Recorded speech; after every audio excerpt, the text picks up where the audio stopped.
प्यारे साथियों, जय हिंद। क्या हाल चाल है आप सभी लोगों का। आशा करते हैं कि आप सभी लोग स्वस्थ होंगे, मस्त होंगे और साथ ही साथ जबरदस्त होंगे। प्यारे साथियों, जैसा कि आपको पता है कि यह क्लास डेली 5 बजे लाइव होता है, लेकिन आज मुझे कहीं जाने की वजह से यह क्लास लाइव नहीं हो पाया।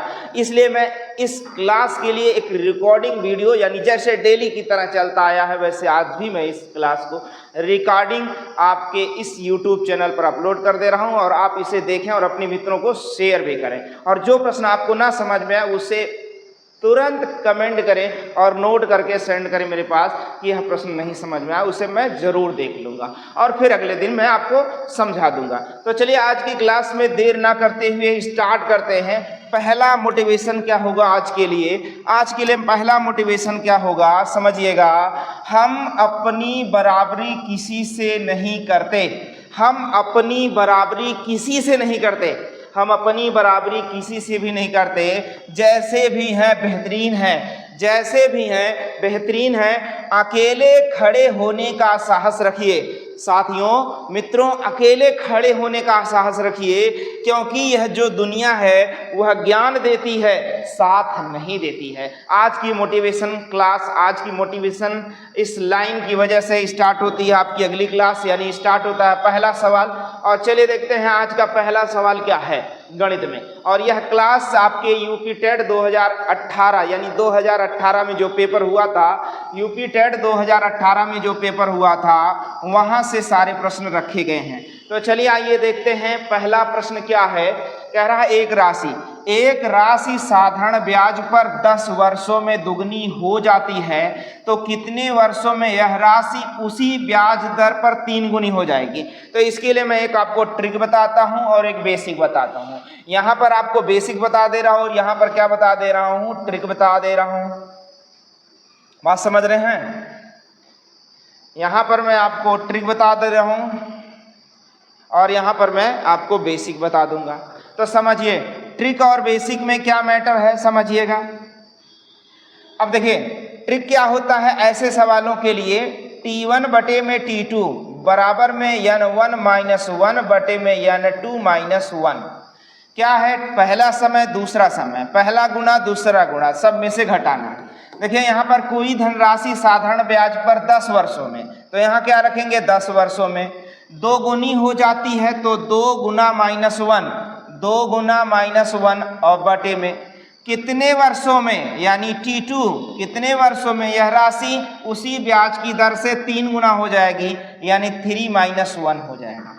अब देखिए T2 वहां जाएगा तो T2 हो जाएगा, और 2 माइनस 1 बराबर 1, 3 माइनस 1 बराबर 2, 1 बटे 2 इधर आ जाएगा तो 2 से गुणा हो जाएगा। तो T बराबर क्या आ जाएगा?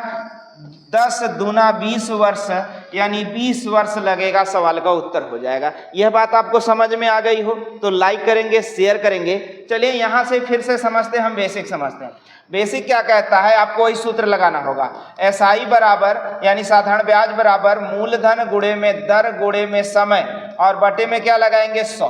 अब देखिए साधारण ब्याज बराबर क्या होता है। साधारण ब्याज, यहाँ देखो कोई धनराशि, एक धनराशि साधारण ब्याज वह 10 वर्षों में दुगनी हो जाती, यानी वह धनराशि x थी, अब 2x हो गई है, और ब्याज कितना मिल गया? x मिल गया।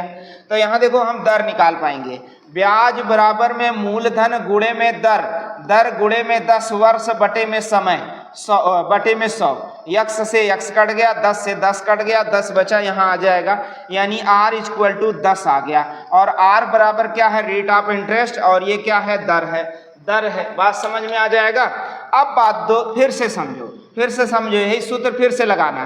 कह रहा वही धनराशि कितने वर्षों में 3 गुनी हो जाएगी, यानी 3x हो जाएगा। तो यहाँ से ब्याज कितना मिलेगा? 2x। तो सूत्र लगाओगे 2x यानी ब्याज बराबर मूलधन गुणे में दर, दर कितना मिल गया? 10%। उसी दर से वह कितने समय में, यानी T समय में कितना हो जाएगा भैया? 3 गुना हो जाएगा। तो x से x खत्म होगा, 10 से 10 कम, 10 बचेगा, 10 आके गुणा हो जाएगा। तो 10 दूना क्या हो जाएगा? 20, यानी T का मान क्या आ जाएगा? 20। क्या यह बात समझ में आई आप सबको? तो बिल्कुल नोट करें और समझें और आगे बढ़ें। अगले सवाल की ओर चलते हैं। अगला सवाल आज का आपका क्या है, तो ध्यान दीजिए। अगला सवाल आपका होगा, दूसरा प्रश्न क्या होगा कि सामान्य मनुष्य के शरीर का तापमान 37 डिग्री सेल्सियस है, इसे फ़ारेनहाइट पैमाने में बदलिए, इसे फ़ारेनहाइट पैमाने में बदलिए। तो मैं आपको एक सूत्र बता दूं जिसे आपको याद रखना होगा, और यह सूत्र जबरदस्त होगा। अगर सूत्र याद रहेगा तो सब कुछ निकाल पाएंगे कभी भी। किससे भैया, है ना, सेल्सियस से फ़ारेनहाइट या फ़ारेनहाइट से केल्विन, सेल्सियस से फ़ारेनहाइट या फ़ारेनहाइट से केल्विन या केल्विन से सेल्सियस अगर निकालना है मनुष्य का टेम्परेचर, तापमान, तो आप इसे निकाल पाओगे। तो चलिए इसका सूत्र नोट कर लेते हैं, और इसका सूत्र है भैया C/5 बराबर में F माइनस में 32 बटे में 9 और बराबर में C-5 C बटे में 5 F माइनस 32 बटे 9 और फिर आ जाता है K माइनस 273 बटे में 273 बटे में 5, K माइनस 273 बटे में 5, K माइनस 273 बटे 5। यह सूत्र आपको याद रखना, इसी सूत्र के माध्यम से आपका सवाल लगता है। और वैसे रही बात, यहाँ हमें केवल इनकी जरूरत है, इनकी जरूरत है। तो किसकी जरूरत है? C बटे में 5 बराबर में F माइनस में 32 और बटे में 9 की जरूरत है। अब देखो आप क्या दिया भैया, C सेल्सियस का मान 37 दिया, तो 37 बटे में क्या हो गया 5, 9 बटे में है तो 9 गुणे में हो जाएगा और बराबर क्या आ जाएगा F माइनस 32। अब देखो 9 सते 63 के 3, 9 सते 63 के 3 हासिल 6 और 9 त्रिक 27, 6 33 और 33 में जब हम 5 से भाग देंगे तो क्या आएगा भैया, 5 छक 30 आएगा, फिर 5 छक 30 आएगा, 0.5 छक 30 यानी 6 आएगा और बराबर में क्या है F माइनस में 32। 32 माइनस है तो इधर आएगा प्लस हो जाएगा, तो 6 2 8 आ जाएगा, 6 3 9 आएगा और 98.6 फ़ारेनहाइट सवाल का उत्तर आ जाएगा। 98.6 फ़ारेनहाइट यानी ऑप्शन नंबर बी सवाल का उत्तर हो जाएगा। क्या ये बात समझ में आई आप सबको? तो नोट करें, स्क्रीनशॉट ले लें। नहीं समझ में आता तो फिर आगे बढ़ें। अगले प्रश्न, नहीं समझ में आता तो वीडियो को रिवर्स करके पुनः फिर से देख लें, क्या दिक्कत है, कोई समस्या तो ना है, क्योंकि अब आप लाइव क्लास और रिकॉर्डिंग क्लास आप देख रहे हैं। कह रहा है यदि किन्हीं दो प्राकृतिक संख्याओं a और b के लिए जैसे a की घात b बराबर क्या है 125 है, तो देखिए कह रहा b की घात a बराबर क्या होगा। तो आप समझो 125 को लिख सकते हो 5 की घात 3 और a की घात क्या लिख सकते हो b। अब देखो यहाँ पर तुलना करना है कि b बराबर क्या लेना 3 और a बराबर क्या लेना है 5। उसके बाद आपसे क्या पूछा है, उसके बाद आपसे क्या पूछा गया है, आप देख पा रहे हो कि b की घात a बताओ, b की घात a बताओ। तो b का मान कितना है भैया 3, a का मान कितना है 5, तो 3 की घात 5 बराबर क्या होगा 3 गुणे 3 गुणे में 3 गुणे में 3 गुणे में 3, 5 बार हो जाना है। 3 त्रिका 9 त्रिक 27 तिया 81 तिया 243 यानी ऑप्शन नंबर सी सवाल का उत्तर हो जाएगा। क्या ये बात समझ में आई आप सबको?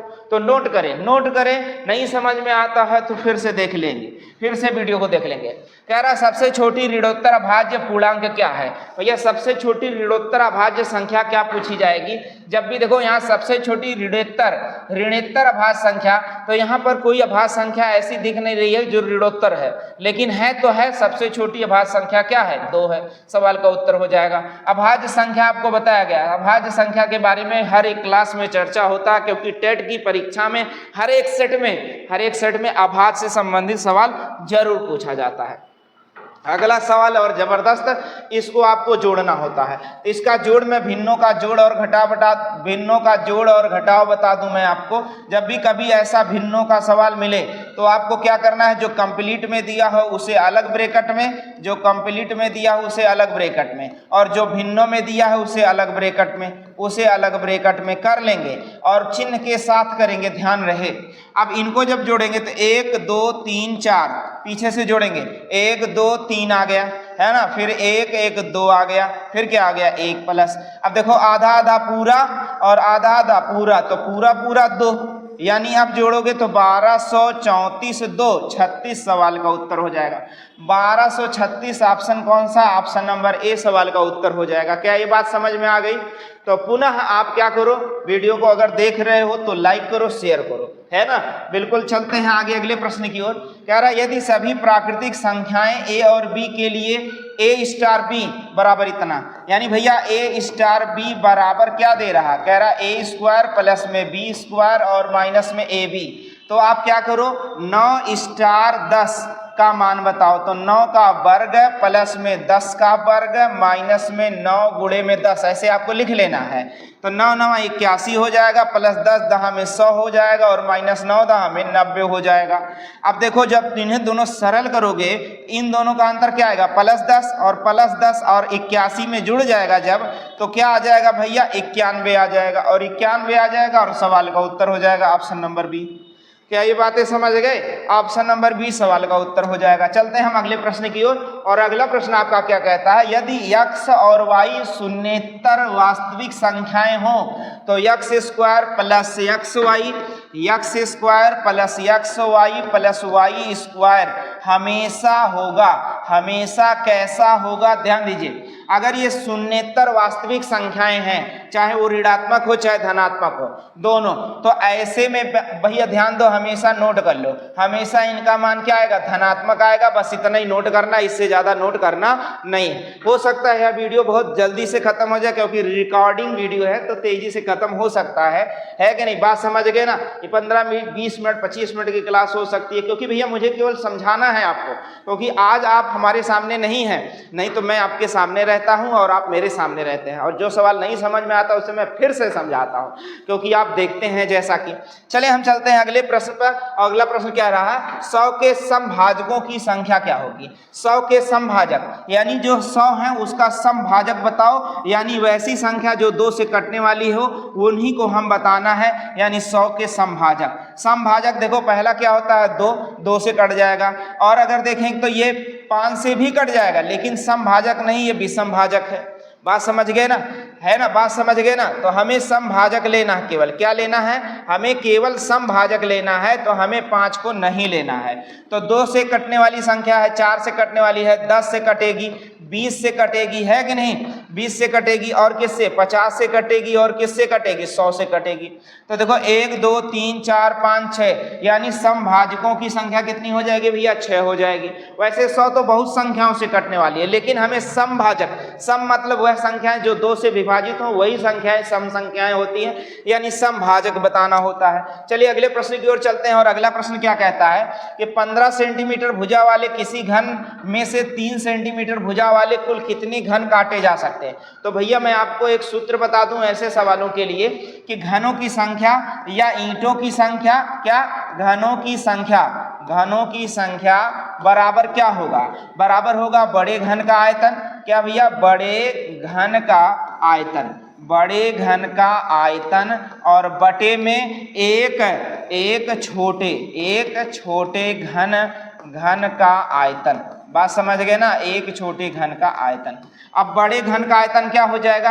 15 सेंटीमीटर गुणे 15 गुणे में क्या होगा? 15, और छोटे घन का आयतन क्या होगा? भुजा गुणे भुजा, क्योंकि भैया घन का आयतन बराबर भुजा की 3 घात होता है, और बटे में भुजा की 3 घात करना है। यहाँ अलग भुजा, यहाँ अलग भुजा रख दिया। 3 पचे 15 हो गया, 3 पचे 15 हो गया, और 3 पचे 15 हो गया। पंचम 25 पंचे 125, यानी 125 घन प्राप्त होने वाले हैं। यहाँ से कितने घन प्राप्त होंगे? 125 प्राप्त होंगे। यह बात आपको समझ में आ गई होगी। 125 घन प्राप्त होने वाले हैं। चलिए हम चलते हैं अगले प्रश्न की ओर, और अगला प्रश्न आपके सामने क्या रखा गया है, ध्यान दीजिएगा।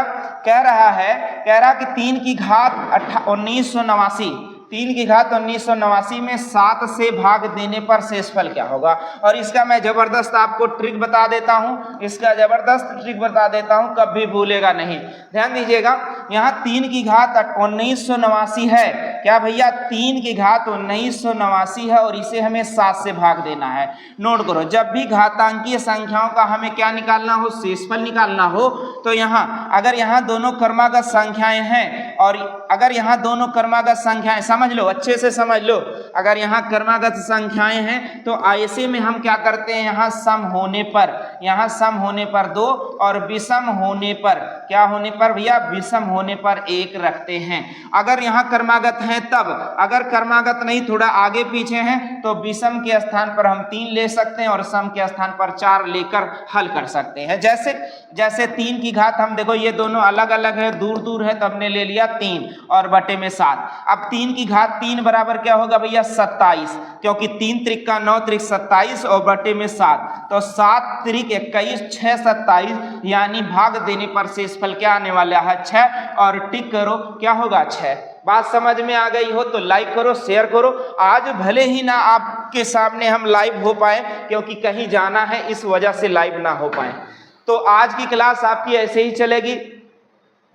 चलिए आज का अगला जो शायरी है आपके सामने है, आपके सामने अगली शायरी क्या होगी, ध्यान देना। आंसू भी आते हैं और दर्द भी छुपाना पड़ता है। आंसू भी आते हैं और दर्द भी छुपाना पड़ता है। क्या भैया, आंसू भी आते हैं और दर्द भी छुपाना पड़ता है। ये जिंदगी है साहब, ये जिंदगी है साहब, यहाँ जबरदस्ती भी मुस्कुराना पड़ता है। यहाँ क्या करना पड़ता है, जबरदस्ती भी मुस्कुराना पड़ता है। चलिए हम चलते हैं अगले प्रश्न की ओर। और अगला प्रश्न आज का क्या कहता है, कहता है 240 अंकों 240 अंकों की एक परीक्षा में किसी परीक्षार्थी ने 52 अंक अर्जित किया। पाई आलेख में इसका संगत कोण बताना है ना। पाई आलेख मतलब पाई चार्ट।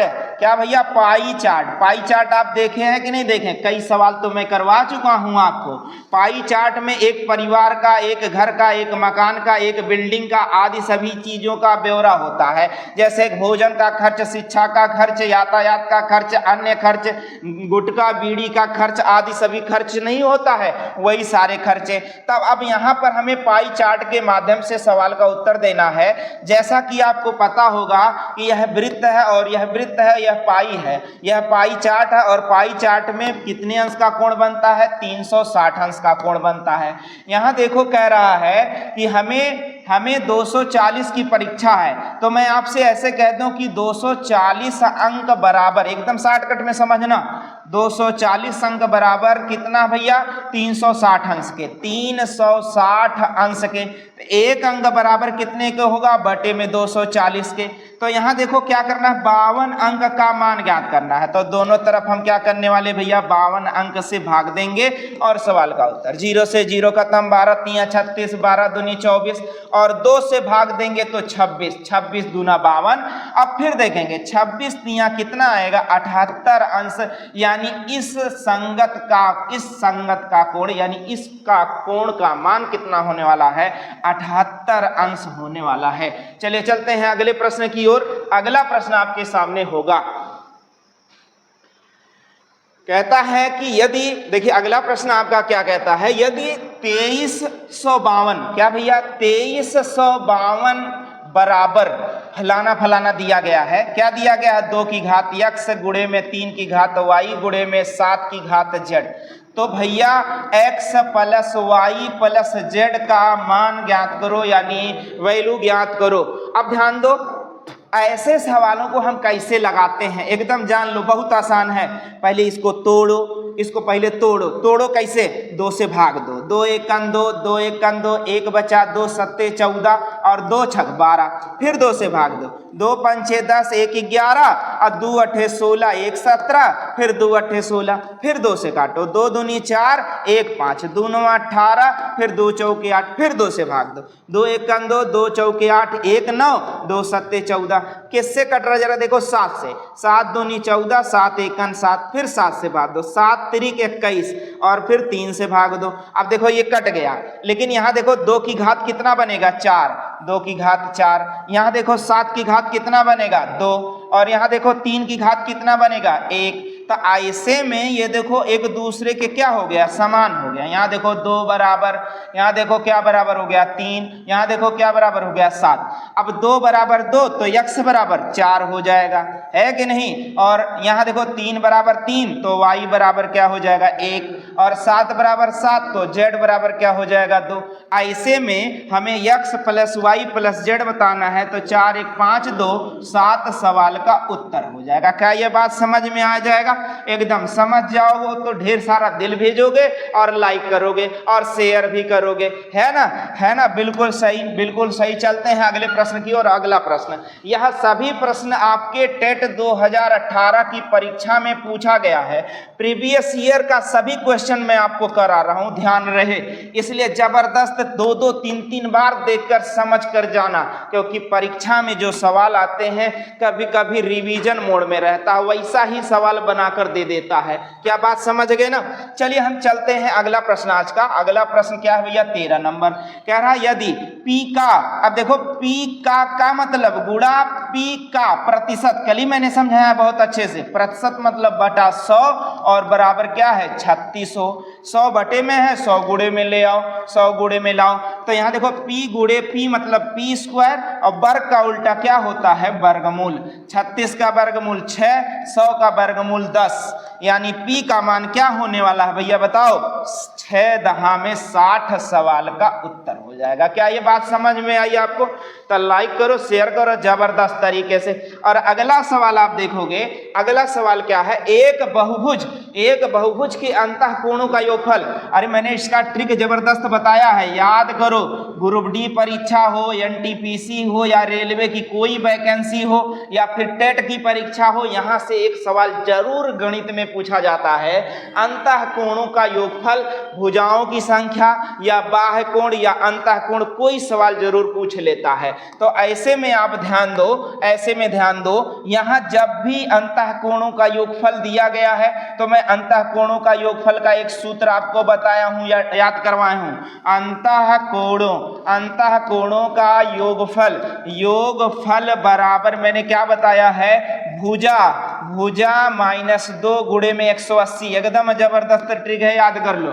भुजा माइनस 2 गुणे में 180, और अंतःकोणों का योगफल क्या दिया भैया? 2160 दिया है, और बराबर भुजा मान लो n माइनस 2 गुणे में 180, और 180 गुणे में है, ट्रांसफर कर लो, बटे में कर लो, 0 से 0 खत्म हो जाएगा। अब देखो यहाँ भाग दे दो, 9 दूनी 18, यहाँ भी 9 दूनी 18, 18 3 21 36, 9 और क्या भैया आ जाएगा? 9 चौक 36, फिर भाग दे दो, और 2 12 में 24, यानी यहाँ 12 आया और n माइनस 2 आ गया। अगर 2 हटा दें, इधर कर दें, तो भैया n बराबर क्या आने वाला है? 14। क्या आने वाला है? 14, यानी यहाँ पर भुजाओं की संख्या 14। और इसका ट्रिक मैं फिर से एक बार समझा रहा हूं। कोई भी आकृति हो, अंतःकोणों का योगफल अगर ज्ञात करना है, अंतःकोणों का योगफल ज्ञात करना है, तो जितनी भी भुजाएं हैं उसमें से 2 कम करो, एक आएगा और गुणे में 180।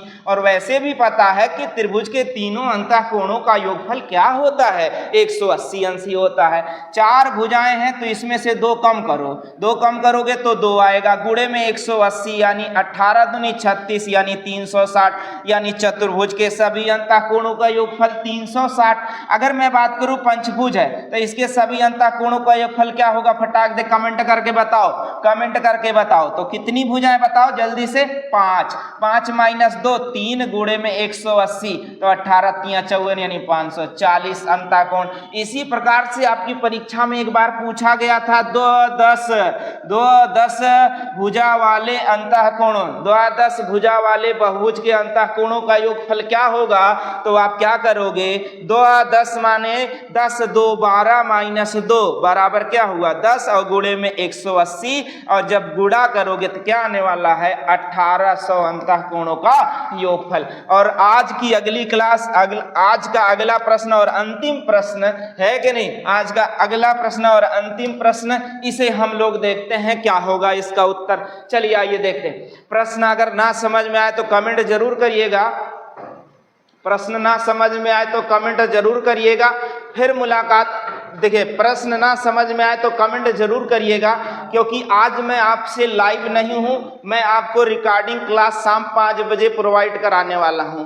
जैसा कि आपको पता है मुझे कहीं आज शाम को जाना है, इसलिए यह क्लास आपकी रिकॉर्डिंग है, क्योंकि लाइव मैं 5 बजे आता हूं और शाम को 5 बजे यह क्लास आपको प्रोवाइड करा दिया जाएगा। चलिए हम चलते हैं अगला प्रश्न, और आज का यह अंतिम प्रश्न होगा। क्या दे रहा भैया? यदि 1 की घात 2 धन 2 की घात 2 धन ऐसा कुछ दिया गया है। चलो मैं लिखता हूं, यहां देखो ये दिया गया, लेकिन हमें हल क्या करना है, ये वाला 0.11 का होल स्क्वायर प्लस में 0.22 का होल स्क्वायर प्लस में 0.99 का होल स्क्वायर। देखो भाई कभी कभी क्या होता है, मानव से भूल हो जाती है बोलने में, क्योंकि मानवीय भूल स्वाभाविक है, क्योंकि कंप्यूटर तो है नहीं, ना ही भगवान है। क्योंकि अभी मेरे एक वीडियो में, या मुझे लगता है तीसरे वीडियो या चौथे वीडियो, जो मैंने बोल दिया 33.33 बोल दिया,